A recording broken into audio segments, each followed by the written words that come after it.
Capítulo 10. Presença e poder. Você diz que seu Jesus cura? Então prove. Essas foram as palavras de um deficiente físico que subiu ao palco com sua família e interrompeu minha mensagem. A convite de alguns padres católicos, eu estava pregando em uma pequena vila chamada Spanish, ao norte de Ontário. O ano era 1975. Quase todas as pessoas presentes na plateia vinham de uma tribo indígena localizada naquela região. Eram pessoas grandes cujos rostos enrugados e de linhas profundas pareciam ter sido esculpidos em pedra. O que será que estão pensando? Perguntei para mim mesmo enquanto ministrava. O semblante deles não demonstrava nenhuma emoção, nem meneiros contrários, nem sorrisos concordando em nenhuma daquelas faces estoicas. Eles simplesmente observavam. Minha mensagem estava centrada na capacidade de Deus de salvar, de curar e de preencher com o Espírito. Por volta da metade do sermão, e para minha surpresa, vi um jovem índio e sua família caminharem devagar por toda a nave até o altar. O marido mancava profundamente. Pensei, Senhor, isto é maravilhoso. Eles estão vindo para entregar a vida a você. Mas eles nem sequer hesitaram no altar. Ninguém fez menção de pará-los, enquanto subiam os degraus do altar para finalmente pararem à minha frente, como se me encarassem. Confuso, interrompi a pregação e disse, posso ajudar? O homem então me devolveu um olhar severo e disse, você está nos dizendo que Jesus está vivo até hoje. Tenho 28 anos e sou aleijado. Minha esposa tem câncer. Veja, a pele da minha filha está sangrando por causa de um caso severo de efizema. Ninguém foi capaz de ajudar. Você diz que seu Jesus cura, então prove. A congregação me encarava com intensidade ainda maior. Dei uma rápida olhada para os padres que estavam orando. Um deles parecia um profeta do Antigo Testamento, com uma barba tão grande que quase tocava o chão. Então pedi que os padres viessem até mim e disse, cavalheiros, vamos ajoelhar e chamar o Senhor. Comecei a orar. Senhor Jesus, esse homem está aqui me pedindo para provar aquilo que estou pregando. Mas, Senhor, eu não estou pregando o meu evangelho, estou pregando o seu evangelho. Você é quem vai provar. Apesar de orar com convicção, eu não sabia o que aconteceria a seguir. Então, esperei. Parecia que o tempo havia sido congelado. Não se ouvia som algum. Eu não sabia o que estava acontecendo, mas não ousei abrir os olhos. Permaneci ajoelhado, com os olhos fechados, sempre orando. De repente, houve um forte estrondo, depois mais um. Aquilo me assustou e abri os olhos para ver o que estava acontecendo. Ao olhar em volta, vi o homem, sua esposa e sua filha caídos no chão. O Espírito de Deus havia descido com tanto poder que o homem e sua família acabaram caindo. A essa altura, todo mundo estava olhando para mim, tentando imaginar o que havia acontecido. Como se estivéssemos parados no tempo, esperamos para ver o que aconteceria a seguir. Por fim, a família do índio começou a levantar. Quando olhou para sua filha, começou a chorar e a gritar, tudo ao mesmo tempo. Ao examinar os braços da menina, gritou, ela não está mais sangrando, é um milagre. Quando olhei para aqueles braços pequeninos, fiquei assombrado ao perceber que não fora apenas o sangramento que cessara, parecia que ela tinha ganhado uma pele nova. Quase ao mesmo tempo, o pai começou a correr pela igreja dizendo, estou curado, estou curado. A perna deficiente havia sido restaurada. A mulher, examinando a si mesma, também descobriu que Deus havia tocado. A presença do Espírito Santo mudou de forma tão profunda aquele culto que os índios, antes sem expressão, de repente começaram a erguer os braços para exaltar e louvar o Senhor. Muitos pediram que Cristo se tornasse o Salvador naquela noite. Percebi, então, que quando o Espírito de Deus opera, não há nada que precisamos provar ou demonstrar. Ele nos usa durante o serviço, mas o poder, a presença e a proclamação dele é que trazem a vida. O Espírito Santo abre o céu. A obra do Espírito Santo não é apenas interior, mas é também exterior e superior. Ele nos conduz a um novo relacionamento com Deus e nos prepara para servirmos. Toda vez que dou boas-vindas ao Espírito Santo, ele abre os portais do céu e me conduz ante a presença do Pai. O Espírito Santo conduz à presença de Deus. É como o céu na terra. É assim que as pessoas descrevem a sensação de entrar na atmosfera da bênção. Pode ser uma grande cruzada, em um pequeno encontro de oração ou sozinho na companhia de Deus. Quando o Espírito Santo começa a realizar sua obra, todas as barreiras entre você e o Senhor são removidas. De repente, você se percebe próximo dele. Algumas pessoas descrevem a sensação como se fossem carregadas até o céu. Outras dizem: sinto a presença dele me cercando bem onde estou. Por conta da obra realizada por Cristo, o Consolador está aqui para tornar o céu real, pois por meio dele, tanto nós como vocês temos o acesso ao Pai, por um só Espírito. Efésios 2:18. É incrível como muda a nossa perspectiva quando o Senhor está perto. Montanhas se tornam morrinhos, lágrimas se tornam sorrisos. Moisés só conseguiu suportar o tempo no deserto porque Deus disse: eu mesmo o acompanharei e lhe darei descanso. Êxodo 33:14. Também podemos dizer: na tua presença há plenitude de alegria. Salmos 16:11. O Espírito Santo ajuda na oração. A oração é um privilégio incrível e uma tremenda responsabilidade. Gosto como Evelyn Christensen coloca: é maravilhoso perceber que no fim da vida seremos a soma total das respostas às orações atendidas por Deus, pois Deus escolheu limitar a ação seguinte com a reação que temos em face da resposta à oração anterior. O resultado final da nossa vida é decidido por uma série de reações às orações atendidas por Deus. O modo com que respondemos a Deus e o modo com que Ele, por conseguinte, responde a nós é que determina a direção que a vida toma. Em relação à importante tarefa de orar, o Espírito Santo nos ajuda de duas maneiras. Ele ajuda quando oramos e ele ajuda orando por nós.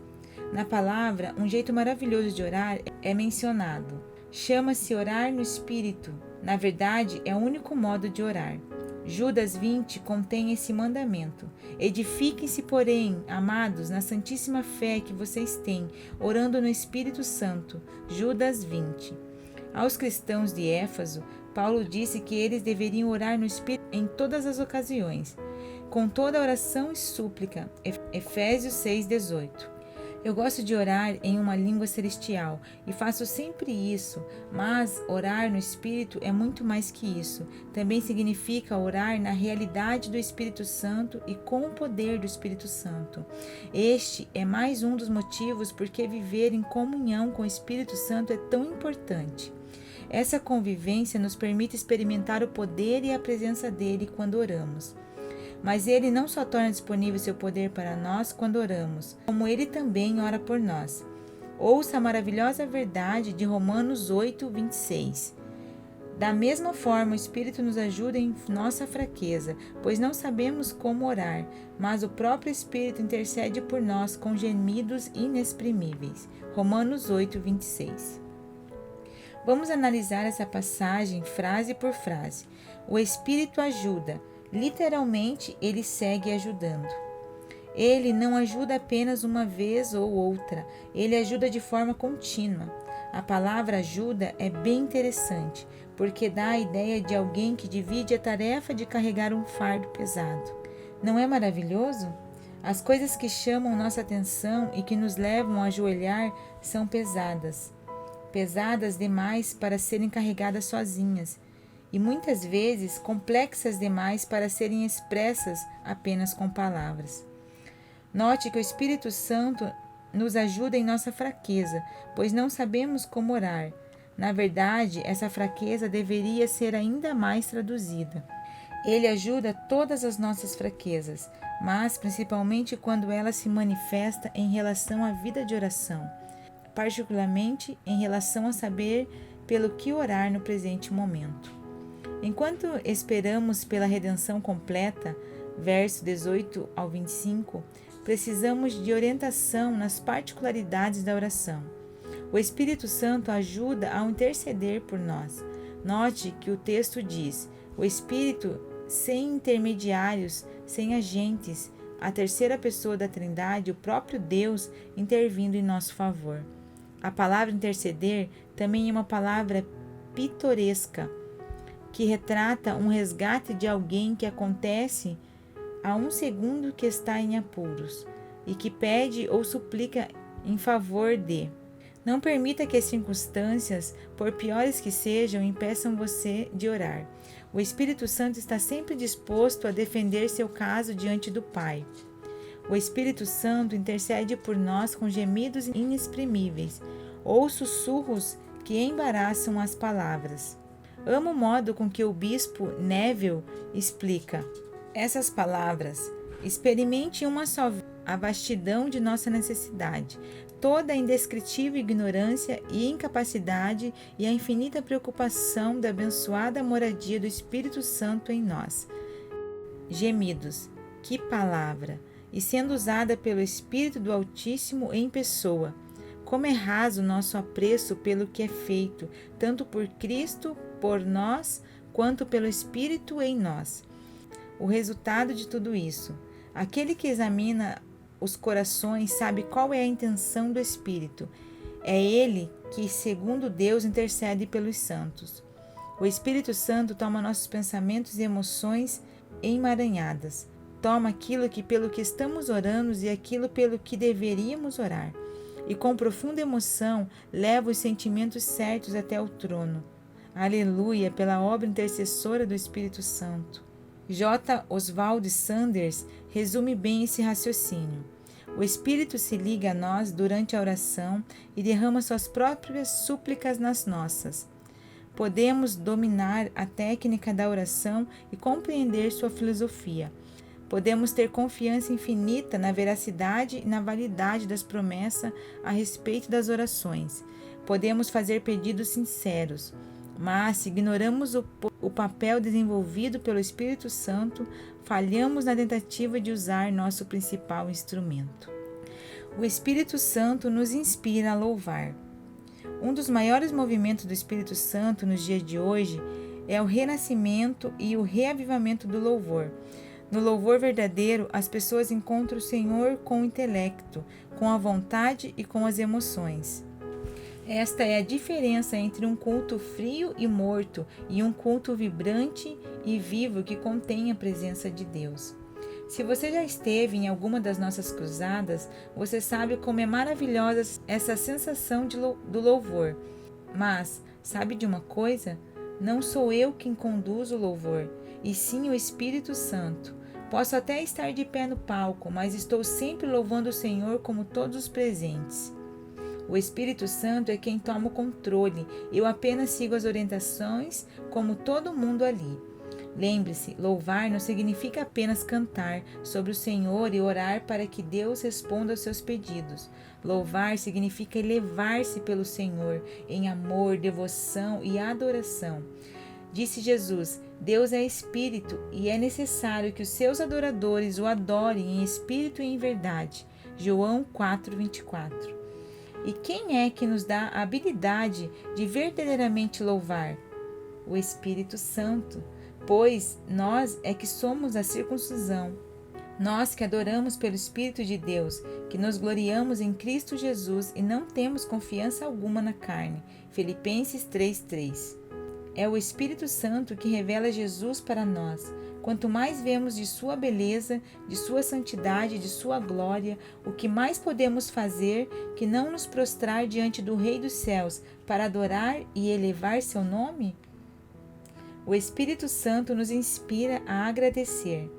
As Escrituras pedem: Deixem-se encher pelo Espírito, falando entre si com salmos, hinos e cânticos espirituais, cantando e louvando de coração ao Senhor, dando graças constantemente a Deus Pai por todas as coisas, em nome de nosso Senhor Jesus Cristo.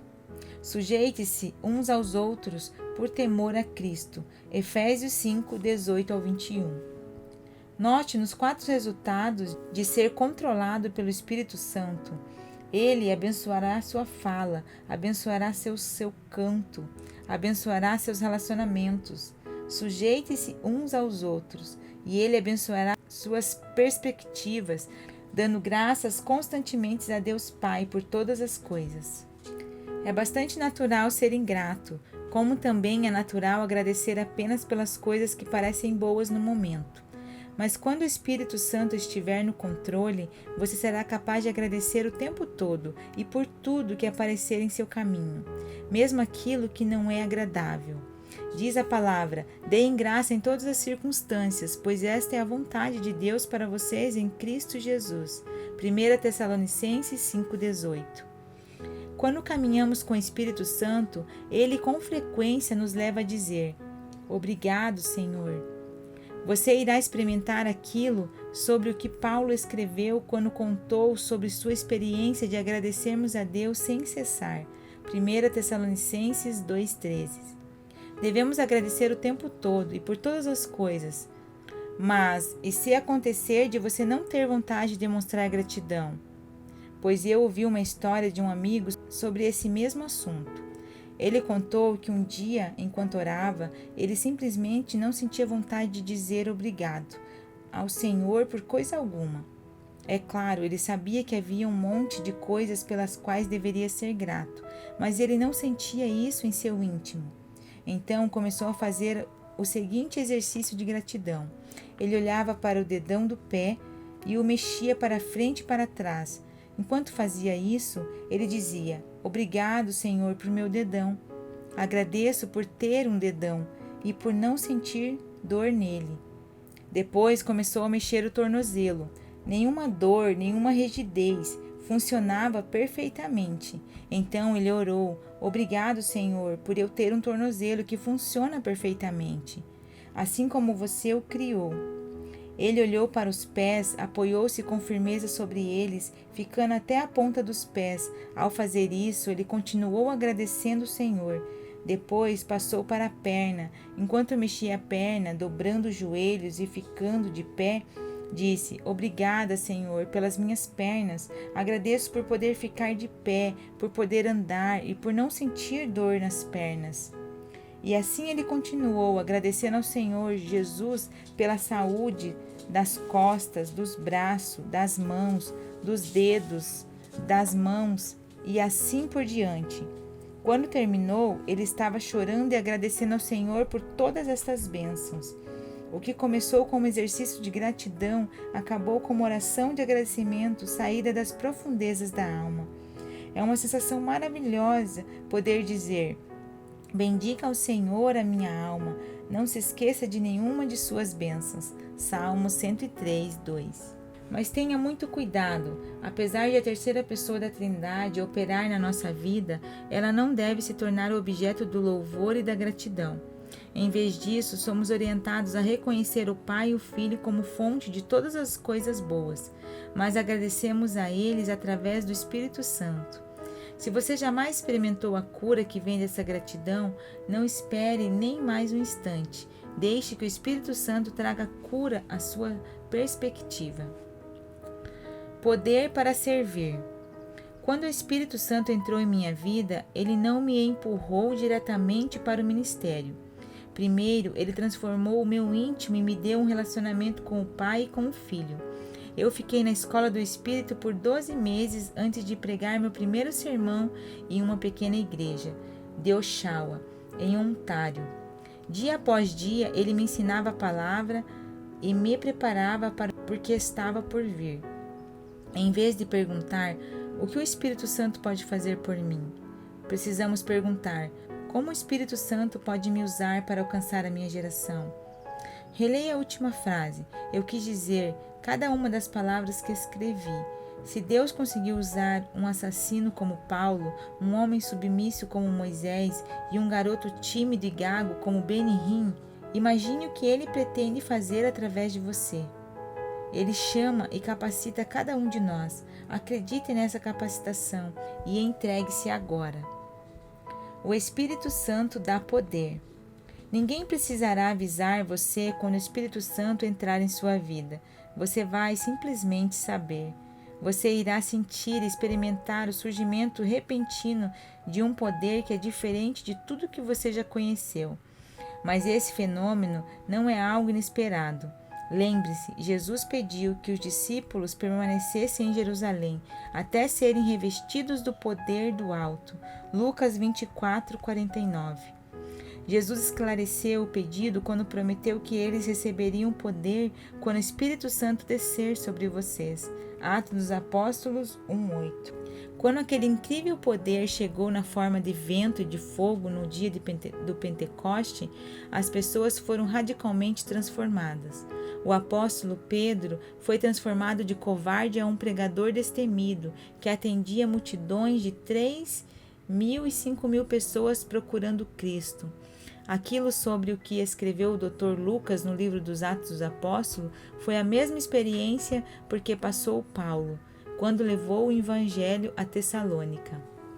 Sabemos, irmãos amados de Deus, que Ele os escolheu porque o nosso Evangelho não chegou a vocês somente em palavra, mas também em poder, no Espírito Santo e em plena convicção. Vocês sabem como procedemos entre vocês em seu favor. 1 Tessalonicenses 1:4-5. A história da igreja está cheia dos mais variados tipos de pessoas, incluindo homens e mulheres tímidos, frágeis e muitas vezes pessoas despreparadas que foram transformadas em dínamos espirituais pelo poder do Espírito Santo. Sei disso muito bem, sou uma dessas pessoas.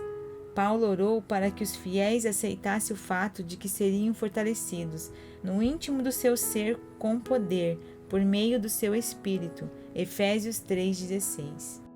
O Espírito Santo opera milagres através de nós. Sabemos que Jesus operou muitos milagres.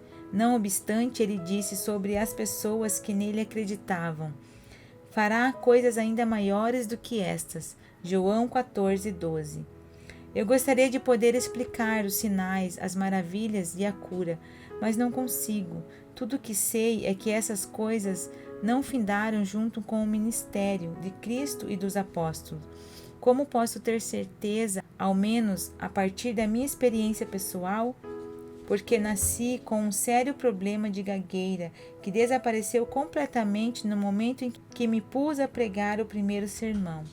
Deus confirma sua palavra e dá testemunho por meio de sinais, maravilhas, diversos milagres e dons do Espírito Santo.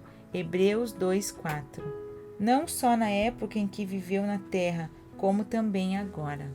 Através do ministério, o Senhor confiou a nós a chance de ouvir o testemunho de milhares de pessoas que foram libertadas e curadas de forma milagrosa. Acredito que isso é apenas o começo de uma grande obra que Deus está prestes a fazer no mundo.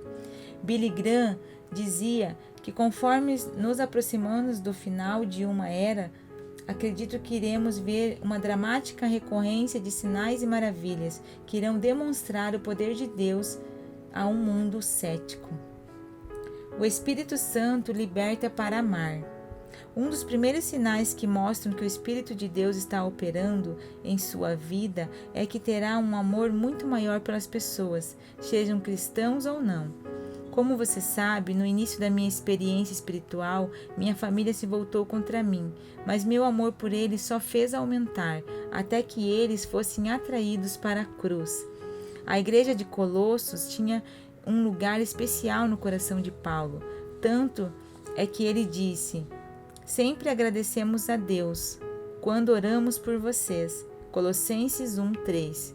Por quê? Ora, por causa da fé e do amor das pessoas daquela igreja. Verso 4 e 5. E de onde vinham a fé e o amor? Do Espírito Santo. Verso 8. Como disse Dean Alford, esse amor é certamente um dom. em referência ao Espírito, é o principal dom.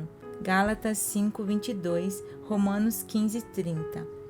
E por isso a região elementar do Espírito.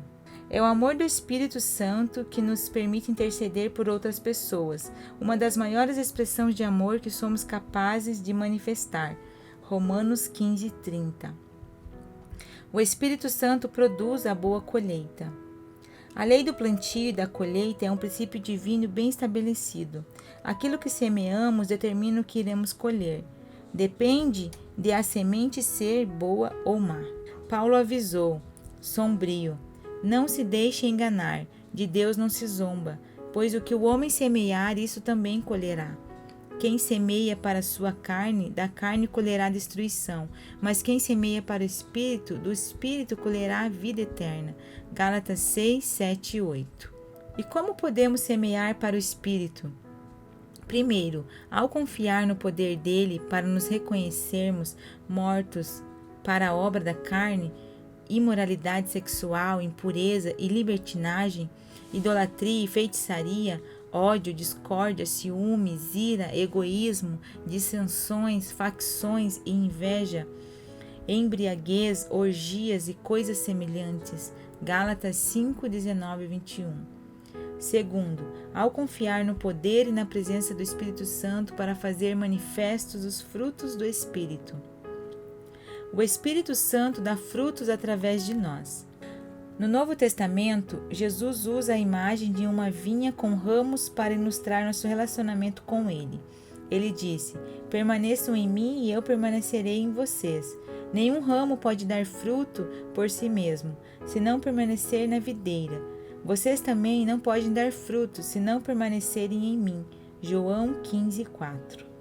Depois ele acrescentou: eu sou a videira, vocês são os ramos. Se alguém permanecer em mim e eu nele, esse dá muito fruto, pois sem mim vocês não podem fazer coisa alguma. Verso 5. O que é que o Espírito Santo produz em nós? Paulo fornece uma lista. O fruto do Espírito é amor, alegria, paz, paciência, amabilidade, bondade, fidelidade, mansidão e domínio próprio. Gálatas 5, 22 e 23. Os primeiros 3 itens descrevem nosso relacionamento com Deus. Os 3 seguintes falam dos relacionamentos com outras pessoas. Os 3 últimos itens se referem ao eu interior. Note que na passagem o termo fruto é usado no singular. Isso acontece porque a colheita inteira vem da mesma vinha. Todos os frutos têm igual importância e devem ser igualmente visíveis. O Espírito Santo é a única fonte de todos os frutos. Apesar de todos os dons do Espírito Santo serem dados de maneira separada, devemos demonstrar todos os frutos. O Espírito Santo distribui dons. Duvido que um dia conseguirei superar a alegria de abrir um presente em meu aniversário ou durante o Natal. Nessas oportunidades sou quase uma criança. Deus também tem presentes para seus fiéis, e esses presentes são ainda mais maravilhosos de se receber. A ordem desta sessão é importante e intencional. Os dons do Espírito Santo não têm importância sem os frutos do Espírito Santo. 1 Coríntios 3, 1 ao 3. A união vital com Cristo, que produz o fruto do Espírito Santo, é o ponto de partida para então apreciarmos a maravilhosa variedade dos dons que o Espírito Santo menciona em 1 Coríntios 12, do 8 ao 10. Palavra de sabedoria, palavra de conhecimento, fé, dons de cura, poder para operar milagres, profecia, discernimento de espíritos, variedade de línguas, interpretação de línguas. Há muitos dons que Deus torna disponível para seus filhos, 9 dos quais estão citados em 1 Coríntios 12. Que maravilha é saber que Deus nos adota em sua família e nos equipa para fazermos uma contribuição genuína ao Salvador e ao seu corpo, a Igreja. Pode ter certeza, todo fiel é igualmente capacitado. As Escrituras nos dizem que a cada um é dada a manifestação do Espírito, visando ao bem comum. 1 Coríntios 12, 7. Qual é a melhor resposta que podemos dar Para o distribuidor de dons, podemos colocar o dom recebido em ação. Pedro diz: cada um exerça o dom que recebeu para servir aos outros, administrando fielmente a graça de Deus em suas múltiplas formas. 1 Pedro 4,10. Jamais insulte o Espírito Santo pensando que seu dom não tem importância ou que você não é útil para nada. Ele deu a você exatamente os dons que ele quer que você tenha. 1 Coríntios 12:11. Pastores, ajudem as pessoas a compreenderem os dons que têm e ajudem-nas a empregá-los em nome do Salvador. Na minha opinião, Howard Snyder resume muito bem esse raciocínio, dizendo: a função de uma igreja local deveria ser esperar, identificar e acordar os vários dons que se encontram dormentes na comunidade dos fiéis. Quando todos os dons são afirmados sob a liderança do Espírito Santo e no contexto do amor mútuo, cada um desses dons se torna importante e nenhum dom é considerado como aberração. O Espírito Santo batiza os fiéis no corpo de Cristo. Há uma metáfora maravilhosa na epístola de Paulo aos cristãos de Corinto, que compara a igreja ao corpo humano. O apóstolo diz que o corpo é um só, apesar de ser constituído de muitas partes, pois em um só corpo todos nós fomos batizados em um único Espírito, quer judeus, quer gregos, quer escravos, quer livres, e a todos nós foi dado beber de um único Espírito. 1 Coríntios 12:13. Ainda que uma pessoa possua apenas um dom, ela é parte valiosa deste corpo. Ainda que cada um de nós tenha uma raça diferente, que venhamos de diferentes continentes e grupos étnicos, o Espírito Santo nos reúne maravilhosamente no corpo de Cristo, pois as Escrituras declaram que o Espírito Santo distribui dons espirituais individualmente a cada um conforme quer. 1 Coríntios 12:11. Já vi isso ser demonstrado de maneira muito impressionante durante uma das cruzadas. A plateia que se reúne em uma cruzada milagrosa é composta de pessoas de diferentes passados religiosos, de muitas cidades espalhadas pelos Estados Unidos, de diferentes raças, de vários continentes e de diversas origens sociais.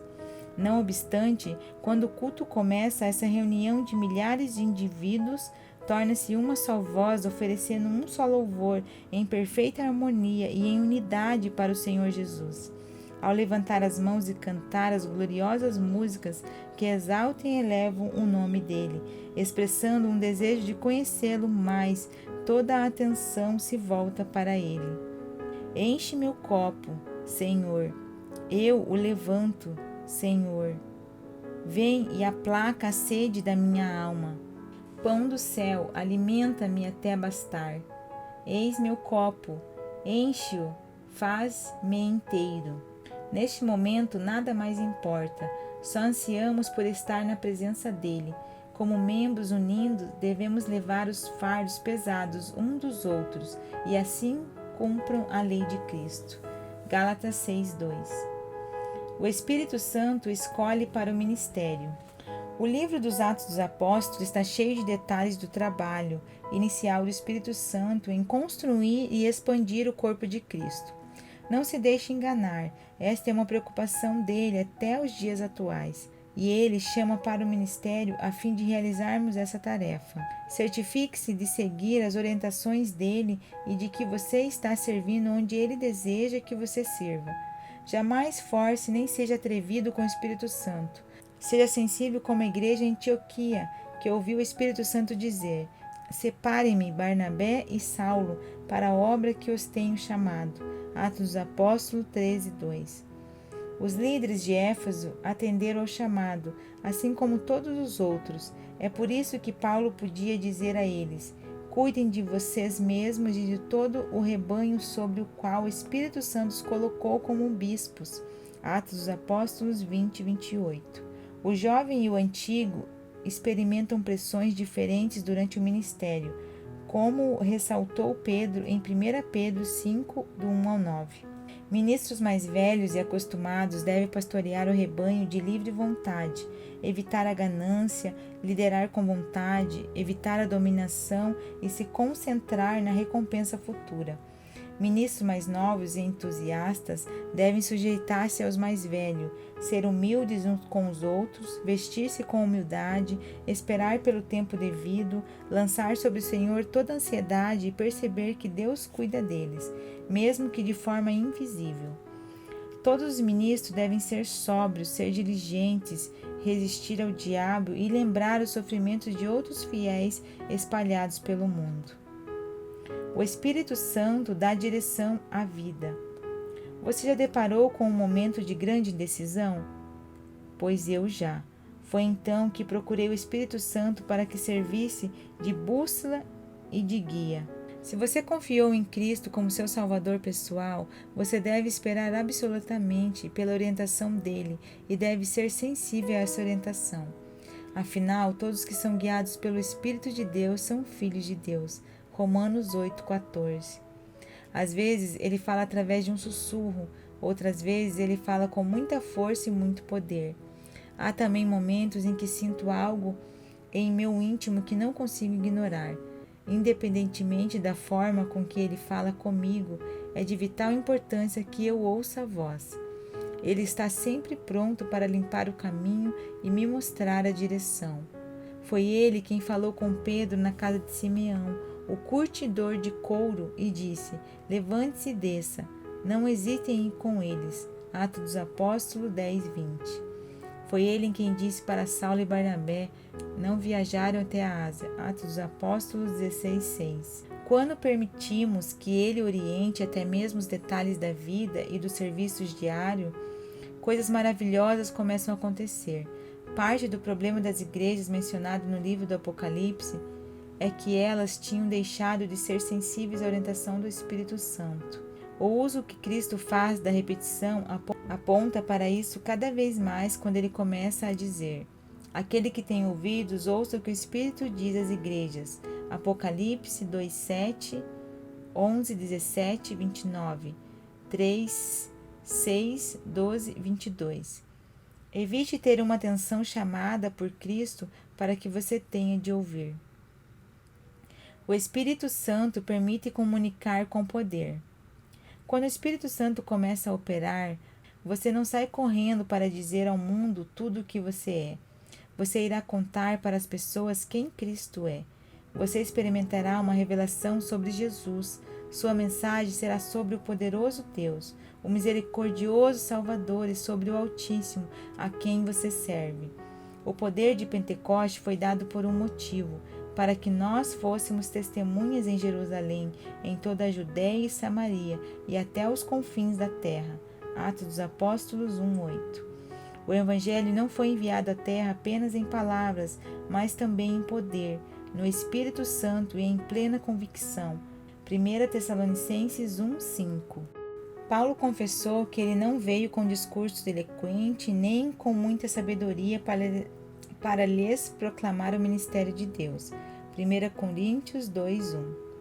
Ele veio com fraqueza, com medo e com muito tremor. Ele também disse: minha mensagem e minha pregação não consistiram de palavras persuasivas de sabedoria, mas consistiram de demonstração do poder do Espírito, para que a fé que vocês têm não se baseasse na sabedoria humana, mas no poder de Deus. Verso 4 e 5. O Espírito Santo permite comunicar a vontade de Deus. Há muitos oradores talentosos no mundo, mas você já parou para ouvir o que eles dizem? Muitos parecem mais preocupados com a experiência pessoal do que com o propósito de Deus. Quando ouvimos o Espírito Santo, não somos culpados de comunicar nossa própria vontade, porque comunicamos a vontade do Senhor. Você não precisa confiar em si mesmo quando o Espírito Santo está operando. As últimas palavras de Davi, cantor dos cânticos, foram estas: o Espírito do Senhor falou por meu intermédio.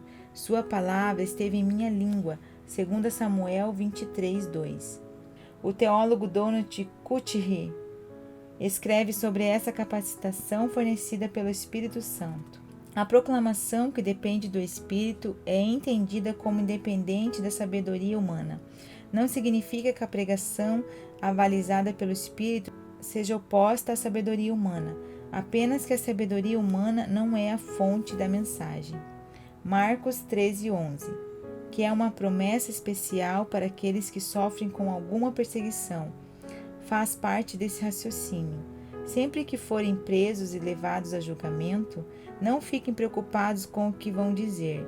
Digam tão somente o que lhes for dado naquela hora, pois não serão vocês que estarão falando, mas o Espírito Santo. O Espírito Santo prepara para o serviço. Talvez você saiba que o Espírito Santo pretenda o que você seja, mas você sabe o que ele quer que você faça? Quando Saulo ficou cego pela luz da estrada para Damasco, um homem de nome Ananias foi conduzido pelo Espírito para ir à casa onde Saulo estava hospedado. Ananias colocou as mãos sobre ele e disse: Irmão Saulo, o Senhor Jesus, que lhe apareceu no caminho por onde você vinha, enviou-me para que você volte a ver e seja cheio do Espírito Santo. Atos dos Apóstolos 9:17. Hoje, o Senhor deseja que você receba, funcione, flua e viva no Espírito Divino. E Ele não o faz pensando em um barato espiritual. Ele assim deseja para o serviço. Prepare-se, o Mestre está prestes a retornar. Ele irá olhar bem fundo em seus olhos e perguntará: o que você fez com o que eu lhe dei? Terão seus 2 talentos se tornando 4? Terão seus 5 talentos se tornando 10? Ou ele terá de dizer: lance fora o servo inútil nas trevas, Mateus 25:30? O tempo está acabando. Deus não está interessado em lotar igrejas, Ele está preocupado em lotar o céu. E Ele optou por realizar essa tarefa investindo em você com o poder dele. Daniel disse que o povo que conhece seu Deus se tornará forte e fará proezas. Daniel 11:32. O Senhor deseja preencher você para que chegue logo o dia em que o mundo será transformado de lugar de desolação em terra de belezas. 2 Pedro 3:12-14. O ermo exultará e florescerá. Isaías 35:1.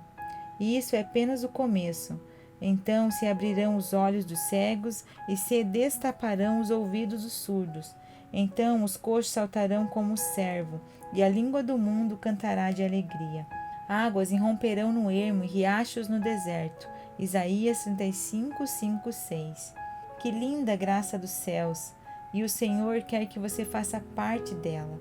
Quando a totalidade da bênção de Deus preencher você, você irá se sentir como o salmista quando declarou: que Deus se levante, sejam espalhados os seus inimigos. Salmo 68:1. O Espírito Santo oferece a você a experiência da presença divina e a apropriação dos poderes dele. É hora de compartilhar esses poderes com o mundo.